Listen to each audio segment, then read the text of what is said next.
திருப்பூர்ல ஒரு 6 பயங்கரவாதிகளை டெல்லி போலீசார் கைது பண்ணிருக்காங்க. போதை கஞ்சா தான் இருந்தது. அடுத்து இந்த பயங்கரவாத பரிமாணமும் அடுத்த வளர்ச்சியா தமிழ்நாட்டுக்கு மாறி இருக்குது. இல்ல திமுக எப்பெல்லாம் ஆட்சிக்கு வருதோ அப்பெல்லாம் இங்க பயங்கரவாதம் இருக்கும் சார்.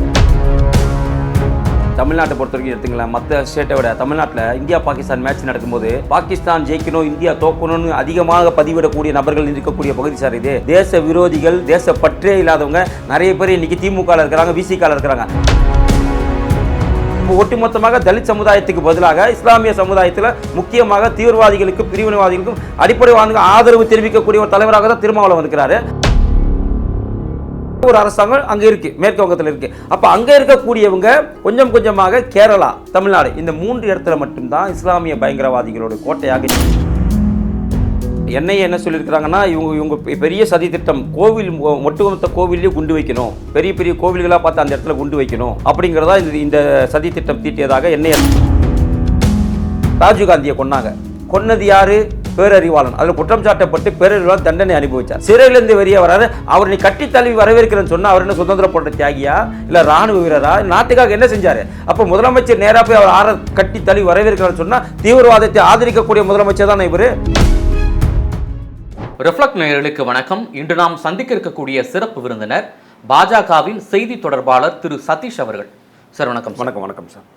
சார், சட்டமன்ற தேர்தல் நெருங்க இருக்கிறது. பிரதமர் மோடியும் தமிழகம் வர 1ஆம் தேதி வர இருக்காரு. இப்படிப்பட்ட சூழ்நிலையில் திருப்பூர்ல ஒரு 6 பயங்கரவாதிகளை டெல்லி போலீசார் கைது பண்ணியிருக்காங்க. எப்படி சார் பார்க்குறீங்க? ஃபர்ஸ்ட் ஆஃப் ஆல் போதை இந்த கஞ்சா தான் இருந்தது. அடுத்து இந்த பயங்கரவாத பரிமாணமும் அடுத்த வளர்ச்சியாக தமிழ்நாட்டுக்கு மாறி இருக்கிறது. எப்படி பார்க்குறீங்க? இல்லை திமுக எப்பெல்லாம் ஆட்சிக்கு வருதோ அப்போல்லாம் இங்கே பயங்கரவாதம் இருக்கும் சார். உங்களுக்கு தெரிய உதாரணமாக உங்களுக்கு கோவை குண்டுவெடிப்பு சம்பவங்களாக இருக்கட்டும், நிறைய ராஜீவ்காந்தி படுகொலையாக இருக்கட்டும், இதெல்லாமே எப்போ நடந்துச்சுன்னா உங்களுக்கு திமுக ஆட்சி காலத்தில் தான் இது எல்லாமே நடந்துச்சு. இன்க்ளூடிங் உங்களுக்கு பார்த்தீங்கன்னு சொன்னால் திமுக ஆட்சியை ஜனவரி மாதம் கலைக்கிறாங்க, சட்டம் ஒழுங்கு பாதுகாப்பு சரியில்லைன்னு. மே மாதம் ராஜீவ்காந்தி கொல்லப்படுறாருங்க. அப்போ இது எப்படி பார்ப்பீங்க நீங்கள்? சட்டம் ஒழுங்குக்காக கலைச்சதுக்காக ராஜீவ்காந்தி கொல்லப்பட்டாரா, அல்லது விடுதலை புலிகள் அங்கே பெண்களை பாலியல் பலாத்காரம் பண்ண அந்த இராணுவத்தை எதிர்த்து அவர் கொன்னாங்களா? முடிச்சு போடுங்க ரெண்டுத்துக்கு. அப்போ திமுக எப்போதெல்லாம் ஆட்சிக்கு வராங்களோ அப்போ இங்கே பயங்கரவாதிகளுக்கும் பிரிவினைவாதிகளுக்கும் அடிப்படைவாதிகளுக்கும் என்ன நடக்கும்னாக்கா பெரிய ஒரு கொம்பு முளைச்சிரும். அவங்க தான் தமிழகத்தில் சொர்க்கபுரியாக மாறிடுவாங்க. உதாரணமாக இன்னைக்கு தமிழகத்தில் நிறைய இடத்துல இன்னைக்கு தீவிரவாதிகள் பதுங்கி இருக்கக்கூடிய இடமாக நிறைய இடம் இருக்கு. நிறைய இடம் காட்டுமன்னார் கோயிலில் நீங்கள் சொல்லலாம். அதுக்கப்புறம் நீங்கள் நிறைய இடம் இன்னைக்கு இஸ்லாமியர்கள் குட்டி பாகிஸ்தானாவே சில பகுதிகள்லாம் இன்னைக்கு தமிழகத்தில் இருக்கு. அதில் பார்த்தீங்கன்னு சொன்னால் இப்போ என்ஐஏ இந்த 4 வருஷத்துக்கு மட்டுமே பார்த்தீங்கன்னா தமிழகத்தில் கைது பண்ணவங்க மட்டுமே பார்த்தீங்கன்னா 150 பேரில் கைது பண்ணியிருக்கிறாங்க. என்ஐஏ எல்லாம் யாருன்னு பார்த்தீங்கன்னாக்கா ஐஎஸ்ஐஎஸ் பயங்கரவாதிகத்திற்கு ஆட்கள் சேர்ப்பது, அதுக்கப்புறம் மதராசாவில் கூட மூளைச்செலவை செய்கிறாங்க. மதராசாவில் எதுக்கு போவாங்க? ஆக்சுவலாக இஸ்லாமியர்கள்னு பார்த்தா அங்கே இஸ்லாமிக்கு கல்வியை போதிக்க உருது கற்றுக்கிறதுக்காக போவாங்க. அங்கே இருக்கக்கூடிய மாணவர்களை பிரெயின் வாஷ் பண்ணி அவங்கள கூட இது நம்ம ஐஎஸ்ஐஎஸ் பயங்கரவாத இயக்கத்தில் சேர்த்துருக்காங்க, லஷ்கர் யூபாவில் சேர்த்துருக்காங்க, ஜெய்ஷி முகமதில் சேர்த்துருக்காங்க, இஜாபுதீன் முகமது சேர்த்துருக்காங்க. இப்போ நிறைய பயங்கரவாதிகளுக்கு ஆட்கள் சேர்க்கக்கூடிய வேலைகளை சில மதராசாக்கள் இங்கே செய்கிறாங்க. எல்லா மதராசாவை நான் சொல்ல, சில மதராசாக்கள் இங்கே செய்கிறாங்க.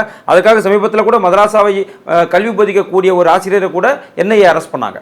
அதுவும் இப்போ இந்த 6 பேரும் அப்படி தான். இந்த 6 பேர் எப்படின்னா உங்களுக்கு 2007 ஒரு இஸ்லாமிய தீவிரவாதி தற்கொலைப்படையாக மாறி ஒரு முக்கிய தலைவரை கொள்றதுக்கு டெல்லிக்கு வரான். டெல்லிக்கு வரும்போது அது உளவுத்துறைக்கு தெரிந்து அவர் கைது செய்யப்பட்டு சிறையில் அடைக்கப்படுறாங்க. சிறையில் அடித்து 2021 வெளியே வர்றார். அவர் வெளியே அவர் பங்களாதேஷ் போயிடுறாரு. திரும்ப பங்களாதேஷ்னு ஊடுருவி, அதாவது மேற்கு வங்கம் வழியாக ஊடுருவி டெல்லிக்கு வர்றாரு. டெல்லியில் அவர் டெல்லிக்கு வரும்போது தான் சில அந்த நோட்டீஸ்லாம் ஒட்டுறாங்க. இப்போ நடந்துச்சு டெல்லி குடியரசு தாக்குதல் நடந்துச்சு. அப்போ நோட்டீஸ் ஓட்டுறாங்க. என்ன நோட்டீஸ் ஓட்டுறாங்கன்னா, குடியரசு தினத்தை சீர்குலைப்போம், இந்தியாவை துண்டாடுவோம் அப்படிங்கிற மாதிரி நோட்டீஸ் ஓட்டும் போது இது யார் ஓட்டுறாங்கன்னு நம்ம பேசும்போது தான் அதுக்கு இடையில தான் இந்த குண்டுவெடிப்பு, டெல்லியில் குண்டுவெடிப்பு சம்பவம் நடக்குது. அதே போல ஒரு போஸ்டர் தான் இப்போ ஓட்டியிருக்கிறாங்க. இப்பயும் அதே போல ஒரு போஸ்டர் தான் இந்தியாவுக்கு எதிராக, இந்தியாவோட இறையாண்மைக்கு எதிராக அவங்க ஒட்டியிருக்கிறாங்க. அப்படி ஒட்டியிருக்கும் போது அப்போ இது யார் ஓட்டினான்னு போது அந்த தீவிரவாதி தான் ஏற்கனவே செஞ்சவன் தான் இந்த வேலையை செஞ்சிருக்கிறான்னு சொல்லிட்டு அவரை பிடிக்கும் போது அவர் மூலியமாக இது சென்னையில் யாரெல்லாம் அந்த போஸ்டருக்கு ஆதரவாக கருத்தை பதிவிட்டிருக்காங்கன்னு சர்ச் பண்ணும்போது அது சென்னையை சேர்ந்தவங்களா இருக்காங்க. அந்த சென்னையை சேர்ந்தவங்களை பிடிக்கும் போது தான் தெரியுது அவங்க பங்களாதேஷை சார்ந்த ஊடுருவல்காரங்களுக்கு தெரியுது. ஏற்கனவே கொஞ்ச நாளைக்கு முன்னாடி 28 பேரை 2 வருஷத்துக்கு முன்னாடி 28 பேரை கைது பண்ணாங்க திருப்பூர்ல. 28 ஊடுருவல் சூழ்நிலைகள் எப்படி சார் நடக்குது? மேற்கு வங்கம், அதனால தான் நான் சொல்றேன், மேற்கு வங்கத்தை பொறுத்தவரைக்கும் நம்ம எல்லையை வந்துட்டு பங்களாதேஷ்ல கிட்டத்தட்ட 4095 கிலோமீட்டர் எல்லையை நம்ம பகிர்றோம். யாரு கூட? பங்களாதேஷ் கூட பகிர்றோம். அதுல 2019 கிலோமீட்டர் யாரு கூட பகிர்றோம்னாக்கா மேற்கு வங்க அரசும் பங்களாதேஷ் அரசும் பகிர்ந்துக்கக்கூடிய எல்லை மேற்கு வங்கமே அதுல பாதி எடுத்துக்குது. இப்போ எல்லைப்புறங்கள்ல வந்து நம்மளுடைய பாஜக ஆளக்கூடிய மத்திய படைகள் தானே இருக்கும். மத்திய படைகள் இருக்கும் சார். இப்போ மத்திய படைகள் இப்போ இங்க கூட தான் உங்களுக்கு இலங்கை கடற்படை இருக்கு. இலங்கை கடற்படை அத்துமீறி வராங்க. அதே போல இலங்கை மீனவர்கள் அத்துமீறி வராங்க. எல்லா நேரத்திலும் எல்லாரும் இருக்க முடியாது. மண்ணை தூக்கிட்டு உள்ள வரக்கூடிய சூழ்நிலைகள் இருக்கதான் 100% நம்ம வந்து கண்காணிக்கவே முடியாது எல்லை பாதுகாப்பு படை. சரிங்களா? ஏன்னா அங்க ஆளக்கூடிய அரசாங்கம் டபுள் இன்ஜின் அரசாங்கமாக இருந்தா பிரச்சனை கிடையாது. அவங்க மத்திய அரசுக்கு ஆதரவா இருப்பாங்க. அங்க இருக்கக்கூடிய லோக்கல் இருக்க போலீஸே அவங்க தீவிரவாதிகளுக்கு உதவி பண்ணும்போது அங்க இருக்கக்கூடிய லோக்கல் அரசாங்கமே மம்தா பானர்ஜி அரசாங்கமே ஊடுருவல அவங்களை ஆதரிக்கும் போது எப்படிப்பட்ட சூழ்நிலை இருக்கும்? ஏன்னா உங்களுக்கு சமீபத்தில் தெரியும், எஸ்ஐஆர் கொண்டு வந்ததுக்கு அப்புறம் மேற்கு வங்கத்தில் இருக்கக்கூடிய ஊடுருவல்காரர்கள் பங்களாதேஷ்ல சாரசாரியா வெளியே போனாங்க. அந்த எல்லை பகுதி வழியா நாங்க தெரியாம உள்ள வந்துட்டு நாங்க இது கண்கூட நடந்தது தானே. அப்ப எப்படி அவங்க உள்ள வந்தாங்க? அப்ப வந்தவங்க எல்லாருக்குமே ஆதார் கார்டு யார் கொடுக்குறா? அங்க வந்தவங்களுக்கு எல்லாருக்குமே ஓட்டர் ஐடி யார் கொடுக்குறா? அங்க வந்தவங்களுக்கு ரேஷன் கார்டு யார் கொடுக்குறா? அந்த அரசாங்கம் சம்பந்தப்பட்டவங்க தானே கொடுக்குது. அப்படி இருக்கும்போது அந்த அரசாங்கத்தின் உறுதுணையோடு தான் இவங்க உள்ள வராங்க. அப்ப அந்த அரசாங்கம் தீவிரவாதத்திற்கும் பயங்கரவாதத்திற்கும் ஆதரவாக ஒரு அரசாங்கம் அங்க இருக்கு, மேற்கு வங்கத்தில் இருக்கு. அப்ப அங்க இருக்கக்கூடியவங்க கொஞ்சம் கொஞ்சமாக கேரளா, மேற்கு வங்கத்துக்கு அடுத்து அதிகமாக பேர் இருக்கக்கூடிய இடம் கேரளா, கேரளாக்கு அடுத்து தமிழ்நாடு, இந்த 3 இடத்துல மட்டும்தான் இஸ்லாமிய பயங்கரவாதிகளோட கோட்டையாக இங்க மாறிக்கு. இங்க தான் பயிற்சிகளும் நிறைய கொடுக்குறாங்க. இங்க தான் மூலச்செலவு செய்யப்பட்டு நிறைய பேருக்கு ஐஎஸ்ஐஎஸ் பயங்கரவாத இயக்கத்துக்கு போறாங்க. அப்போ ஒட்டுமொத்தமாக தீவிரவாதிகளோட சொர்க்கபுரியாக மாறி இருக்கக்கூடிய இடமாக தமிழ்நாடு, கேரளா, மேற்கு வங்கம் மாறிடுச்சு. மேற்கு வங்கத்துல உள்ள வராங்க. உள்ள வந்துட்டு இங்க பணி நிமித்தமாக வந்துட்டு, ஆனா இங்க இருந்து கொண்டே பயங்கரவாதிகளுக்கு தேவையான உதவிகளை இவங்க செய்யறாங்க. உங்களுக்கு உதாரணமா ஒண்ணு சொல்றேன். ராஜீவ்காந்தியை கொன்னது யாரு? பேரறிவாளன். அதில் குற்றம் சாட்டப்பட்டு பேரறிவாளன் தண்டனை அனுபவிச்சார் இல்லையா? தண்டனை அனுபவிச்சு அவர் சிறையிலிருந்து வெளியே வர 6 கட்டித்தள்ளி வரவேற்றது யாரு? யார் வரவேற்றா? முக ஸ்டாலின் வரவேற்றாரு. அவர் ஒரு தீவிரவாதின்னு தெரியும், அந்த இயக்கம் தடை செய்யப்பட்டதுன்னு தெரியும், விடுதலை புலி இயக்கம் தடை செய்யப்பட்ட இயக்கம்னு தெரியும். அந்த தடை செய்யப்பட்ட இயக்கத்தோட ஒரு தீவிரவாதி ஒரு முன்னாள் பிரதமரை கொன்று விட்டு சிறையிலிருந்து வெளியே வராது. அவர் நீ கட்டி தள்ளி வரவேற்கிறேன்னு சொன்னா அவர் என்ன சுதந்திர போட்ட தியாகியா இல்ல ராணுவ வீரரா? நாட்டுக்காக என்ன செஞ்சாரு? அப்ப முதலமைச்சர் நேரா போய் அவர் 6 கட்டி தள்ளி வரவேற்கிறான்னு சொன்னா தீவிரவாதத்தை ஆதரிக்கக்கூடிய முதலமைச்சர் தானே இவரு. இன்னொரு உதாரணம் சொல்றேன். அதாவது அந்த 52 பேர் படுகொலை செய்யப்பட்ட கோயம்புத்தூர் குண்டுவெடிப்புல முக்கிய குற்றவாளி அல்லுமாவுடைய தலைவர் பாட்சா உடல்நல குறைவால் இறந்துட்டார். அவரோட உடல் ஊர்வலத்திற்கு நீங்க எப்படி அனுமதி கொடுக்குறீங்க? அவர் யார்? அவரு பாட்சா யாரு? தீவிரவாதி தானே அவரு. அவர் என்ன சுதந்திர போராட்ட தியாகியா? இதே கேள்வி அவருக்கு வரலையா? அவர் ராணுவ வீரரா? அந்த கேள்வி அவருக்கு வரலையா? அப்ப எப்படி நீங்க வந்து அவருக்கு அனுமதி கொடுக்குறீங்க? உடல் ஊர்வலத்திற்கு மரியாதை நிமித்தமாக இன்னைக்கு கிட்டத்தட்ட ஒரு 1000 பேர் உடலை வந்து சுமந்து செல்றான். எப்படி அனுமதி கொடுக்குறீங்க? அப்போ தீவிரவாதத்தை ஆதரிக்கக்கூடிய இடத்துல யார் இருக்கா? இந்த அரசாங்கம் இருக்கா இல்லையா? இப்போ கூட கோயம்புத்தூர்ல ஒரு பாம் பிளாஸ்ட் நடந்துச்சு. அவங்க என்ன இன்னி வரைக்கும் கூட நம்ம தமிழக காவல்துறை என்ன சொல்றாங்க? அது சிலிண்டர் வெடிப்பு தான். ஒத்துக்கிட்டாங்களா? இது வரைக்குமே கிடையாது. என்ஐஏ சொல்லுது அது வந்து வேணும்னே செஞ்ச ஒரு சதின்னு சொல்லுது. ஆனா இன்னும் கூட நம்ம தமிழக போலீஸ் என்ன சொல்றாங்க? அதை இல்ல இது வந்து சிலிண்டர் வெடிப்புன்னு மூடி மறைக்கிறாங்கன்னு சொன்னா அப்ப அப்பட்டமாகவே இந்த அரசு தீவிரவாதிகளுக்கு துணை போக அரசாகத்தானே இருக்கு. இன்னொரு உதாரணம், அதாவது இப்போ நீங்க பாஜகவுடைய நிர்வாகிகளாக இருக்கட்டும், RSS ஓட நிர்வாகிகளாக இருக்கட்டும், இந்து முன்னணி நிர்வாகிகளாக இருக்கட்டும், கிட்டத்தட்ட 50 பேருக்கு மேல கொல்லப்பட்டு இருக்கிறாங்க. யாரால கொல்லப்பட்டாங்க? இந்த இயக்கங்கள் தானே. ஏதோ ஒரு இயக்கத்தில் தொடர்பு கூடியவன் தான் அவங்களை கொல்றான்.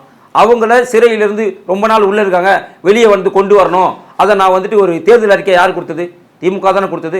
நீண்ட நாள் சிறையில் இருக்கக்கூடிய இஸ்லாமிய சிறைவாசிகளை வெளியே கொண்டு வருவோம் தேர்தல் வாக்குறுதியை யார் கொடுத்தது? திமுக தானே கொடுத்தது. அப்போ திமுக ஒட்டுமொத்தமாக தீவிரவாதிகளுக்கு புகலிடம் கொடுக்கக்கூடிய ஒரு அரசாக மாறி இருக்கிறது. இந்த அரசாங்கம் சரி, கேரள கம்யூனிஸ்ட் அரசாங்கம் சரி, மேற்கு வங்க அரசாங்கம் சரி, இவங்களுக்கு என்னன்னாக்கா அது ஓட்டு வங்கியாக மாத்துறாங்க. இல்லை மேற்கு வங்கம் முக்கியமாக அங்கிருந்து வரக்கூடிய ரோஹிங்கியா முஸ்லிம்ஸ்ல அவங்க மாத்துறாங்க. கிட்டத்தட்ட இந்த 10 வருஷத்துல மட்டுமே கிட்டத்தட்ட ஒரு 4.5 லட்சம் ரோஹிங்கியா முஸ்லீம் வந்து அங்க இருக்கிறதாக ஒரு கணக்கு சொல்லுது.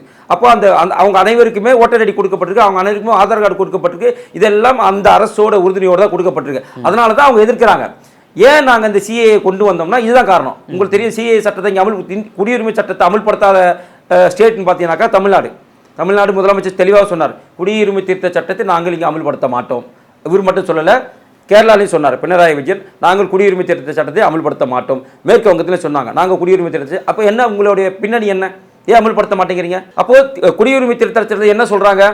இஸ்லாமிய நாடுகளிலிருந்து பாகிஸ்தான், ஆப்கானிஸ்தான், பங்களாதேஷ் போன்ற இஸ்லாமிய நாடுகளிலிருந்து வரும் சிறுபான்மையினர் நாங்கள் ஏற்றுக்கொள்கிறோம், அங்க இருக்கக்கூடிய இஸ்லாமியர்கள் ஏற்றுக்கொள்ள மாட்டோம். ஏன்னா அது எல்லாமே பெரும்பான்மை யார் இருக்கிறா?